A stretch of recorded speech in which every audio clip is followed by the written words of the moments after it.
Hi friends, welcome to @sweety Sahasra vlogs. ఈరోజు మనం instant Andhra అరిసెలు ఎలా చేసుకోవాలో చూపిస్తాను. ఇన్స్టాంట్ అని ఎందుకన్నానంటే నా దగ్గర ఆల్రెడీ పాకుపిండి అయితే ఉందండి. నేను దీన్ని ఇండియా నుంచి తెచ్చుకున్నాను. పిండిని మనం చిన్న బాల్లా చేసుకొని కవర్ మీద ఇట్లా ఏళ్ళతో ప్రెస్ చేసుకుంటూ ఉండాలి. మరీ మందంగా కాకుండా మరీ పలుచగా కాకుండా చేసుకోవాలి. మరీ పలుచగా చేసిన అరిసె అయితే పొంగదు, అంత టేస్ట్ కూడా ఉండదు.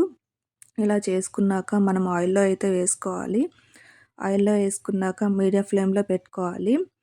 యూకేలో ఉండేవాళ్ళు గానీ, యూఎస్‌లో ఉండేవాళ్ళు కానీ, ఇలా అబ్రాడ్స్‌లో ఉండేవాళ్ళు ఇలా పిండి తెచ్చుకొని మనం ఫ్రిడ్జ్‌లో అయితే స్టోర్ చేసుకోవచ్చు. ఎన్ని రోజులైనా పిండి అనేది పాడవదండి. మనం చేసుకోవాలనుకునే ఒక 2 అవర్స్ ముందు బయట పెట్టుకుంటే పిండైతే కొంచెం పలచగా అవుతుంది. అప్పుడు చేసుకోవచ్చు. మనకి అరిసె అయితే బాగా పొంగిందండి. ఇలా పొంగాక చిల్లులు గంటలో తీసుకొని ఇలా ఆయిల్ అయితే మొత్తం ప్రెస్ చేసుకోవాలి. మొత్తం ప్రెస్ చేసుకోవాలి. ఆయిలీగా ఉంటే అరిసె అయితే బాగోదు. మొత్తం పోయేలాగా గట్టిగా ప్రెస్ చేసుకోవాలి. ఇలా ఒకసారి ట్రై చేసి చూడండి.